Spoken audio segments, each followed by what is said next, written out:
Student, তোমরা আছো political science নলেজের সাথে। আজকে আমরা নেব ক্লাস 12-এর পলিটিক্যাল সায়েন্সের ষষ্ঠ অধ্যায়, অর্থাৎ সরকারের বিভিন্ন বিভাগ থেকে আইন বিভাগের উপর সুন্দর একটি প্রস্তুতি। তো দেখো, আমরা জানি যে সরকারের তিনটি বিভাগ: আইন বিভাগ, শাসন বিভাগ এবং বিচার বিভাগ। তো আইন বিভাগ হচ্ছে সরকারের এই তিনটি বিভাগের মধ্যে অন্যতম, যেখানে রাষ্ট্রের আইন বিধিবদ্ধ হয়, আর আইনসভা দ্বারা এই বিধিবদ্ধ আইনের ভিত্তিতে সরকারের অপর দুটি বিভাগ তাদের কার্যাবলী সম্পাদন করে। সুতরাং বোঝাই যাচ্ছে যে আইন বিভাগের গুরুত্ব সরকারের কাছে কতখানি। এবার দেখো যে আইন বিভাগ কাকে বলে।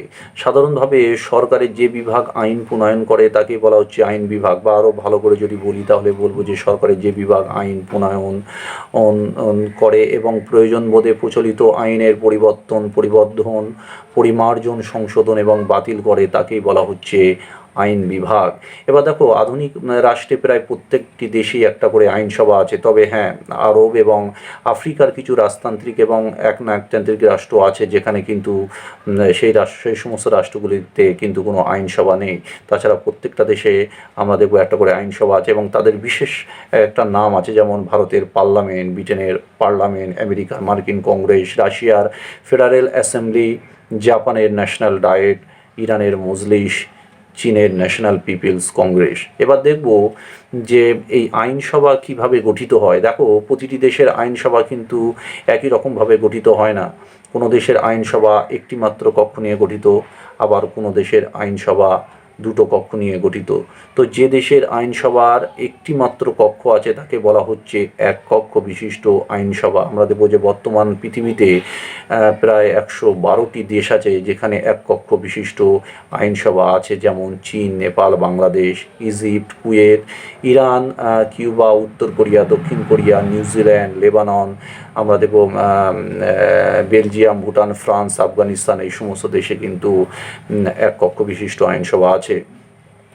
এরপরে আমরা দেখব যে সমস্ত দেশের আইনসভা দুটো কক্ষ নিয়ে গঠিত তাকে বলা হচ্ছে দ্বিকক্ষ বিশিষ্ট আইনসভা। এই দ্বিকক্ষ বিশিষ্ট আইনসভা আমরা দেখব যে উদাহরণ দিই তাহলে দেখব যে ভারতের আইনসভা অর্থাৎ পার্লামেন্ট উচ্চকক্ষ রাজ্যসভা, নিম্নকক্ষ লোকসভা নিয়ে গঠিত। ব্রিটিশ পার্লামেন্ট উচ্চকক্ষ লর্ডসভা, নিম্নকক্ষ কমন সভা নিয়ে গঠিত। মার্কিন যুক্তরাষ্ট্রের পার্লামেন্ট অর্থাৎ মার্কিন কংগ্রেস উচ্চকক্ষ সিনেট এবং নিম্নকক্ষ প্রতিনিধি সভা নিয়ে গঠিত। আবার আমরা যদি রাশিয়ার আইনসভা ফেডারেল অ্যাসেম্বলি, তো উচ্চকক্ষ ফেডারেল কাউন্সিল এবং নিম্নকক্ষ স্টেট ডুমা নিয়ে গঠিত। আবার অস্ট্রেলিয়ার আমরা দেখব যে ফেডারেল পার্লামেন্ট, তার উচ্চকক্ষ আমরা দেখব সিনেট এবং নিম্নকক্ষ প্রতিনিধি সভা নিয়ে গঠিত। তো দ্বিকক্ষ বিশিষ্ট আইনসভা যে বিভিন্ন দেশগুলো আছে এবং সেই কক্ষগুলো কী কী নাম সেগুলো তোমরা ছকে দেখতে পাবে।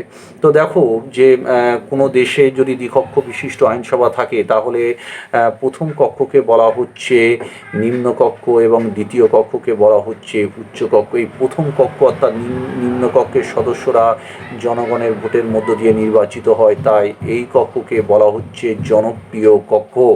আর দ্বিতীয় কক্ষের সদস্যরা জনগণের দ্বারা আমরা দেখব যে পরোক্ষভাবে নির্বাচিত হচ্ছে, বা তারা অনেকটা মনোনীত সদস্য। তো আমরা দেখব যে ক্ষমতার দিক থেকে উচ্চ কক্ষ তুলনায় কিন্তু নিম্নকক্ষ অনেক বেশি ক্ষমতা ভোগ করে। তবে মার্কিন যুক্তরাষ্ট্রের সিনেট অর্থাৎ মার্কিন আইনসভার উচ্চকক্ষ আমরা দেখব যে মার্কিন যুক্তরাষ্ট্রের উচ্চকক্ষ অর্থাৎ সিনেট, সেক্ষেত্রে কিন্তু প্রতিনিধি সভা থেকে কিন্তু বেশি ক্ষমতা ভোগ করে।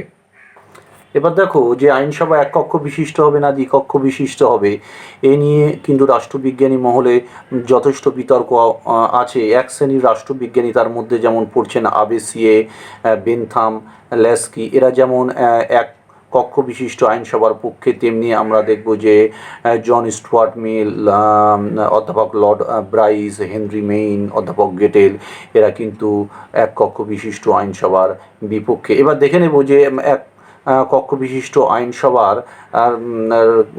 ভালো দিক কী কী আছে সেগুলো। তো প্রথমে দেখো যে পক্ষে যারা যুক্তি দিয়েছেন তারা বলছেন যে এক কক্ষ বিশিষ্ট আইনসভা হচ্ছে গণতন্ত্র সম্মত। কারণ দেখো, এক কক্ষ বিশিষ্ট আইনসভা একটাই মাত্র কক্ষ থাকে, সেখানে যারা প্রতিনিধি তারা জনগণের ভোটে নির্বাচিত হন। সুতরাং এটা গণতন্ত্রের আদর্শের পক্ষে কিন্তু যথেষ্ট উপযোগী। আর আইনসভা যদি দুটো কক্ষ থাকে, সেখানে আমরা দেখব যে যেটা দ্বিতীয় কক্ষ, সেখানে সাধারণত জনগণের পরোক্ষ ভোটে নির্বাচিত সদস্য বা মনোনীত সদস্যরা থাকেন, এবং তারা সচরাচর আমরা দেখব যে বিত্তবান এবং রক্ষণশীল চরিত্রের হয়। ফলে আমরা দেখব যে দ্বিতীয় কক্ষ কখনোই কিন্তু গণতন্ত্রের আদর্শের সঙ্গে সামঞ্জস্যপূর্ণ নয়। আবার অনেকে বলছেন যে আইনসভা যদি এক কক্ষ বিশিষ্ট হয়, তাহলে একটা কক্ষে তড়িঘড়ি আলোচনার মধ্য দিয়ে কিন্তু সিদ্ধান্ত গৃহীত হতে পারে। আর যদি আইনসভা দ্বিকক্ষ বিশিষ্ট হয়, তাহলে দুটো কক্ষে আলাপ আলোচনার মধ্য দিয়ে কিন্তু আমরা দেখব সিদ্ধান্ত নিতে অনেকটা সময় অতিবাহিত হতে পারে। আবার অনেকে বলছেন এক কক্ষ বিশিষ্ট আইনসভায় কিন্তু ব্যয় সংক্ষেপ ঘটানো যায়, কারণ আইনসভা যদি এক কক্ষ বিশিষ্ট হয়, তাহলে একটা কক্ষের সদস্যদের বেতন ভাতা বা অন্যান্য সুযোগ সুবিধা বাবদ যে খরচ হয়, দ্বিকক্ষ বিশিষ্ট আইনসভা থাকলে কিন্তু অনেক বেশি খরচ হবে। এছাড়াও আমরা দেখব যে জরুরি অবস্থায় কিন্তু এক কক্ষ বিশিষ্ট আইনসভা উপযোগী, কারণ আমরা জানি যে জরুরি অবস্থায় তড়িঘড়ি সিদ্ধান্ত নিতে হয়। সেখানে যদি আইনসভা একটা কক্ষ হয়, তাহলে সেক্ষেত্রে আমরা দেখব যে তড়িঘড়ি আইন প্রণয়ন করা সম্ভব বা সিদ্ধান্ত নেওয়া সম্ভব। কিন্তু আইনসভা যদি দ্বিকক্ষ বিশিষ্ট হয়, তাহলে দুটো কক্ষের আলাপ আলোচনার মধ্য দিয়ে কিন্তু অনেকটা সময় অতিবাহিত হয়ে যাবে। সেক্ষেত্রে আমরা দেখব যে জরুরি অবস্থায় কিন্তু তড়িঘড়ি সিদ্ধান্ত নেওয়া সম্ভব হবে না। অনেকে বলছে যে আইনসভা যদি দ্বিকক্ষ বিশিষ্ট হয়, তাহলে কিন্তু দায়িত্ব ভাগ হয়ে যাবে। আমরা জানি এক কক্ষ বিশিষ্ট আইনসভা থাকলে টোটাল দায়িত্বটা কিন্তু একটা কক্ষের উপরই থাকবে, কিন্তু যখন দুটো কক্ষ হয়ে যাবে তখন তো দায়িত্ব ভাগ হয়ে যাবে, এবং অনেক সময় এমন হতে পারে একটা কক্ষ অপর কক্ষের উপর দায়িত্ব চাপিয়ে দিয়ে নিষ্কৃতি লাভের চেষ্টা করবে। এছাড়াও অনেকে বলছেন যে যুক্তরাষ্ট্রের পক্ষে কিন্তু এক কক্ষ বিশিষ্ট আইনসভা উপযোগী, কারণ অনেকে বলছেন যে যুক্তরাষ্ট্রে একটা লিখিত সংবিধান থাকে, এবং যে সংবিধানের মধ্য দিয়ে আমরা দেখব যে কেন্দ্রীয় সরকার এবং রাজ্য সরকারের মধ্যে ক্ষমতা বন্টন করা হয়ে থাকে। ফলে আমরা দেখব যে এই ব্যবস্থার মধ্য দিয়ে দুটো সরকারের স্বার্থসিদ্ধি সম্ভব। সেক্ষেত্রে আমরা দেখব যে দ্বিতীয় কক্ষের প্রয়োজনীয়তা খুব একটা আমরা দেখব যে নেই বললেই চলে। এবার দেখো, যারা এক কক্ষ বিশিষ্ট আইনসভার বিপক্ষে, আমি আগেই বলেছি জন স্টুয়ার্ট মিল, হেনরি মেইন, অধ্যাপক গেটেল, এরা যে সমস্ত যুক্তিগুলো দিচ্ছেন সেগুলো একটু আলোচনা করব। তো এরা যে বিরুদ্ধে যে যুক্তিগুলো দিচ্ছেন, প্রথমেই যে যুক্তিটা সেটা হচ্ছে সুচিন্তিত আইন তৈরি সম্ভব নয়, কারণ একটা কক্ষ থাকলে আমরা দেখব যে একটা কক্ষে আলাপ আলোচনার মধ্য দিয়ে সিদ্ধান্ত গৃহীত হয়। ফলে সিদ্ধান্ত নেওয়ার সময় অনেক সময় ভুল ভ্রান্তি হয়ে যেতে পারে। কিন্তু যদি আইনসভা দ্বিকক্ষ বিশিষ্ট হয়, তাহলে দুটো কক্ষে আলাপ আলোচনার মধ্য দিয়ে কিন্তু সঠিক সিদ্ধান্ত নেওয়া সম্ভব হতে পারে। এরপরটা দেখো যে যদি আইনসভা এক কক্ষ বিশিষ্ট হয়, তাহলে কিন্তু সে কক্ষটা কিন্তু স্বৈরাচারী হয়ে যেতে পারে। আর যদি দ্বিকক্ষ বিশিষ্ট হয়, তাহলে এক কক্ষ যদি স্বৈরাচারী হয়ে যায়, অপর কক্ষ কিন্তু সেই স্বৈরাচারিতা রোধ করতে বা বাধা দিতে পারে। এছাড়া আমরা দেখব যে কাজের বর্তমানে আমরা দেখব যে আধুনিক গণতান্ত্রিক রাষ্ট্রের কাজের চাপ অনেক বৃদ্ধি পেয়েছে। সেক্ষেত্রে আমরা দেখব যে একটা কক্ষ যদি থাকে, তাহলে একটা কক্ষের পক্ষে সমস্ত কাজ সঠিকভাবে সম্পন্ন করা সম্ভব নাও হতে পারে। সেক্ষেত্রে আমরা দেখব যে দুটো কক্ষ থাকলে দুটো কক্ষ যদি দায়িত্ব ভাগ করে নিয়ে কাজকর্ম সম্পাদন করে, তাহলে কিন্তু আমরা দেখব কাজের চাপ অনেকটাই কমানো যেতে পারে। এছাড়া আমরা দেখব যে এক কক্ষ বিশিষ্ট আইনসভায় কিন্তু জ্ঞানীগুণী ব্যক্তিদের প্রতিনিধিত্বের খুব একটা সুযোগ থাকে না। আমরা জানি যে প্রত্যেকটা দেশেই বেশ কিছু জ্ঞানীগুণী ব্যক্তি বা অভিজ্ঞ লোক থাকে। তারা কিন্তু প্রত্যক্ষ নির্বাচনে বিভিন্ন বিড়ম্বনার ভয়ে হোক বা অন্য কোনো কারণে হোক, তারা প্রত্যক্ষ নির্বাচনে প্রতিদ্বন্দ্বিতা করতে চায় না। ফলে এই সমস্ত জ্ঞানীগুণী ব্যক্তিদের যদি দ্বিতীয় কক্ষে স্থান দেওয়া যায়, তাহলে সেক্ষেত্রে আমরা দেখব যে আইনসভার উৎকর্ষতা যেমন বৃদ্ধি পাবে, তেমনি তাদের মূল্যবান উপদেশ কিন্তু আইন প্রণয়নে যথেষ্ট কাজে লাগতে পারে। এছাড়াও অনেকে বলছেন যে সংখ্যালঘুদের আমরা দেখব যে প্রতিনিধিত্বের ক্ষেত্রে আমরা দেখব যে দ্বিকক্ষ বিশিষ্ট আইনসভা কিন্তু খুবই জরুরি, কারণ আমরা দেখব যে এক কক্ষ বিশিষ্ট আইনসভা থাকলে অনেক সময় সংখ্যালঘু সম্প্রদায়ের প্রতিনিধিরা প্রত্যক্ষ নির্বাচনের মধ্য দিয়ে নির্বাচিত নাও হতে পারে। ফলে সেক্ষেত্রে আমরা দেখব যে আইনসভা দ্বিকক্ষ বিশিষ্ট হলে সেক্ষেত্রে সংখ্যালঘু যারা সম্প্রদায়, সেখানে আমরা দেখব যে যেহেতু মনোনীত সদস্য বা পরোক্ষ নির্বাচিত সদস্যরা নির্বাচিত হন, তো সেক্ষেত্রে আমরা দেখব যে সংখ্যালঘু সম্প্রদায় যারা আছে তাদের কিন্তু আইনসভার দ্বিতীয় কক্ষে স্থান দিয়ে তাদের স্বার্থকেও কিন্তু সুরক্ষিত করা যেতে পারে। তো প্রিয় ছাত্রছাত্রী, এক কক্ষ বিশিষ্ট আইনসভার ভালো দিক যেমন আছে, তেমনি তেমনি খারাপ দিকও আছে। তো একটা জিনিস পরিশেষে যেটা বলা সেটা যে এক কক্ষ বিশিষ্ট আইনসভা ছোট ছোট রাষ্ট্রের ক্ষেত্রে যতটা কার্যকারী, বৃহৎ রাষ্ট্রের ক্ষেত্রে কিন্তু দ্বিকক্ষ বিশিষ্ট আইনসভা ততই কার্যকারী বলা যেতে পারে। তো প্রিয় ছাত্রছাত্রী, এখান থেকে দুটো প্রশ্ন হতে পারে যে এক কক্ষ বিশিষ্ট আইনসভার পক্ষে বিপক্ষে যুক্তি এবং দ্বিকক্ষ বিশিষ্ট আইনসভার পক্ষে বিপক্ষে যুক্তি। তোমরা যদি একটা প্রশ্ন ভালো করে পড়ো তাহলে কিন্তু দ্বিতীয়টা অ্যান্সার দিতে পারবে।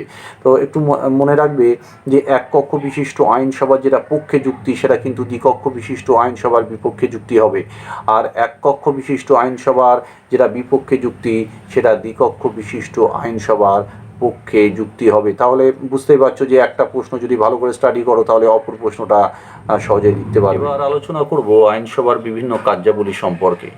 দেখো, আধুনিক গণতান্ত্রিক রাষ্ট্রে আইনসভাকে বিভিন্ন ধরনের কার্যাবলী সম্পাদন করতে হয়। তো আইন সবার প্রথম গুরুত্বপূর্ণ কাজ হচ্ছে আইন প্রণয়ন করা। শুধু আইন প্রণয়ন নয়, প্রচলিত আইনের আমরা দেখব পরিবর্ধন, সংশোধন, এমনকি বাতিলও করতে পারে।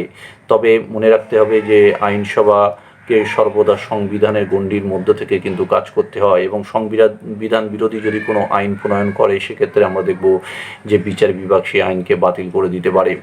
তবে যেখানে অলিখিত সংবিধান আছে সেখানে কিন্তু আইনসভা যে কোনো আইন প্রণয়ন করতে পারে। যেমন আমরা দেখব যে ব্রিটেনে অলিখিত সংবিধান। তো সেখানে আমরা দেখব যে একটা কথিত আছে যে সেখানে পুরুষকে নারীতে এবং নারীকে পুরুষে পরিণত করা ছাড়া সংক্রান্ত যে কোনো কাজ কিন্তু ব্রিটিশ পার্লামেন্ট করতে পারে।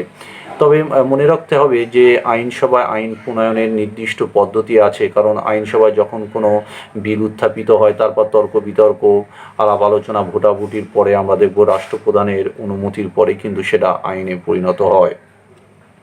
এরপরে দেখো যে আইনসভার অপর একটা গুরুত্বপূর্ণ কাজ হচ্ছে সরকার গঠন। আমরা জানি যে সংসদীয় শাসন ব্যবস্থায় যে দল সরকার গঠন করে সেই দলের নেতা বা নেত্রী প্রধানমন্ত্রী নির্বাচিত হন, তারপর তিনি মন্ত্রিসভা গঠন করেন। এই মন্ত্রিসভাকে তার সম্পাদিত কার্যাবলীর জন্য কিন্তু আইনসভার কাছে দায়বদ্ধ থাকতে হয়। আইনসভার আস্থা হারালে কিন্তু মন্ত্রিসভার পতন ঘটে বা সরকারের পতন ঘটে। এছাড়াও আমরা দেখব যে আইনসভার অপর একটা গুরুত্বপূর্ণ কাজ হচ্ছে সরকারকে নিয়ন্ত্রণ করা। আমরা দেখব যে আইনসভা সরকারের বিরুদ্ধে সমালোচনা, তথ্য প্রকাশ বা প্রশ্ন উত্তর বা অনাস্থা প্রস্তাবের মধ্য দিয়েও কিন্তু সরকারকে নিয়ন্ত্রণ করতে পারে। এছাড়াও আইনসভার অপর একটা গুরুত্বপূর্ণ কাজ হচ্ছে অর্থ সংক্রান্ত কাজ। আমরা জানি যে সরকারের আয় ব্যয় সংক্রান্ত যে হিসাব অর্থাৎ বাজেট সেটা একমাত্র আইনসভাতেই কিন্তু পেশ করা হয়, এবং আইনসভার অনুমোদন ছাড়া কিন্তু সরকার এক পয়সাও খরচ করতে পারে না। আবার সরকার যাতে ইচ্ছা খুশি মতো খরচ না করতে পারে অর্থাৎ ব্যয় নিয়ন্ত্রণের জন্য আইনসভা বিভিন্ন ধরনের কমিটি আছে। তার মধ্যে একটা অন্যতম কমিটি হলো পাবলিক অ্যাকাউন্টস কমিটি, যার চেয়ারম্যান হন একজন বিরোধী পক্ষের সদস্য বা বিরোধী দলের সদস্য।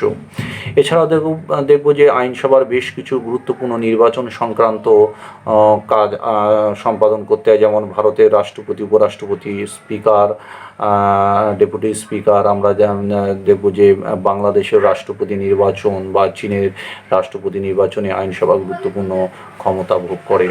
এছাড়াও আমরা দেখব যে আইনসভা বেশ কিছু বিচার সংক্রান্ত ক্ষমতা ভোগ করে, যেমন ব্রিটিশ লর্ডসভা, সেখানে আমরা দেখব ব্রিটেনের সর্বোচ্চ আপিল আদালত হিসাবে কাজ করে। আবার দেখব যে মার্কিন যুক্তরাষ্ট্রের কংগ্রেসের নিম্নকক্ষে কিন্তু রাষ্ট্রপতি, উপরাষ্ট্রপতি ও উচ্চপদস্থ সরকারি যারা কর্মচারী আছে তাদের বিরুদ্ধেও কিন্তু অভিযোগ আনা যায়। এছাড়া আমরা দেখব যে সুইজারল্যান্ডের আইনসভা বিচারকদের নিয়োগ করে। ভারতের পার্লামেন্ট কিন্তু রাষ্ট্রপতির বিরুদ্ধে সংবিধান ভঙ্গে যদি কোনো অভিযোগ থাকে তাহলে তার বিচার করে, এবং সেই বিচারের ভিত্তিতে যদি অভিযোগ প্রমাণিত হয় তাহলে কিন্তু রাষ্ট্রপতিকে পদচ্যুত করতে পারে। এছাড়া আমরা দেখব যে সংবিধান সংশোধনের ক্ষেত্রেও কিন্তু আইনসভার একটা গুরুত্বপূর্ণ ভূমিকা আছে। তবে সব দেশের আইনসভার ক্ষমতা সমান নয়। আমরা দেখব যে ব্রিটেনের আইনসভা এককভাবে মানে সাধারণ আইন পাশের পদ্ধতিতে যেমন সংবিধান সংশোধন করতে পারে, তেমনিভাবে মার্কিন যুক্তরাষ্ট্র কিন্তু সংবিধান সংশোধনের জন্য বিশেষ পদ্ধতি অবলম্বন করা হয়। সেখানে আমরা দেখব যে আইনসভার সদস্যদের 2/3 সমর্থন ছাড়াও কিন্তু রাজ্যের যে আইনসভাগুলো আছে সেখানে 3/4 সমর্থনও কিন্তু দরকার হয়। এছাড়াও আমরা দেখব যে আইনসভা জনমত গঠনেও কিন্তু গুরুত্বপূর্ণ ভূমিকা পালন করে। আমরা দেখব যে আইনসভার বিভিন্ন বিষয়ে আলাপ আলোচনা, তর্ক বিতর্ক হয়, সেগুলো জনমানুষের মধ্যে গভীর রেখাপাত পড়ে, বা বলা যেতে পারে জনমত গঠনে একটা গুরুত্বপূর্ণ ভূমিকা পালন করে। এছাড়াও আমরা দেখব যে রাজনৈতিক শিক্ষার প্রসারেও কিন্তু আইনসভার একটা ভূমিকা আছে। আমরা সেখানে দেখব যে আইনসভায় যে বিভিন্ন বিষয়গুলো আলোচনা হয়, তর্ক বিতর্ক, সেগুলো গণমাধ্যমে মধ্য দিয়ে কিন্তু জনগণের কাছে পৌঁছায়। ফলে জনগণ রাজনৈতিক দিক থেকে বলা যেতে পারে রাজনৈতিক চেতনার কিন্তু বিকাশ ঘটতে পারে। এছাড়াও আমরা দেখব যে আইনসভা কিছু অনুসন্ধানমূলক কাজ করে। আমরা দেখব যে সরকারের যে শিক্ষা, স্বাস্থ্য, কৃষি সংক্রান্ত কোনো তথ্য যদি প্রয়োজন হয়, সেক্ষেত্রে আমরা দেখব যে তদন্ত বা অনুসন্ধান কমিটি গঠন করতে পারে, বা সরকারের কোনো বিভাগীয় দুর্নীতির বিরুদ্ধে বিভাগীয় তদন্ত হলে সেক্ষেত্রেও আইনসভা তদন্ত কমিটি গঠন করতে পারে, এবং সেই কমিটির ভিত্তিতে কিন্তু আইনসভা সিদ্ধান্ত নিতে পারে। তো প্রিয় ছাত্রছাত্রী, আশা করি ভিডিওটা তোমাদের ভালো লাগবে, এবং সকলে ভালো থাকবে এবং সুস্থ থাকবে।